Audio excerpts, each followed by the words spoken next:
ki dee laaj mu ne expliquer ma anémie ci jigéen ju wérul. anémie suñ ko waxee ci jigéen ju wérul ak keneen moo ci bokk yem. anémie buñ ko waxee day fekk ne dafa am lu ñuy natt ci deret yi moom la ñuy wax hémoglobine.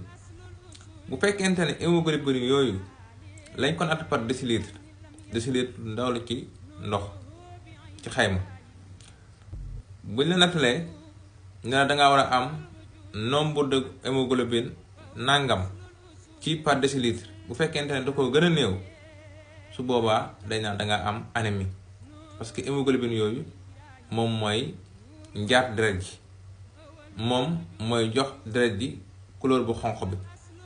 bu fekkee li nga ci am dafa néew par décilitre su boobaa dañ naan dangaa am anémie. waaye nag anémie boobu bu dee ci jigéen ji wérul lu ci ëpp day fekk na jigéen ji wérul dafa manque fer, moom la ñuy wax anémie ferriprive. waaye teewul ne jigéen ji wérul mën na am beneen façon anémie boo xam ne bokkul ak anémie ferriprive.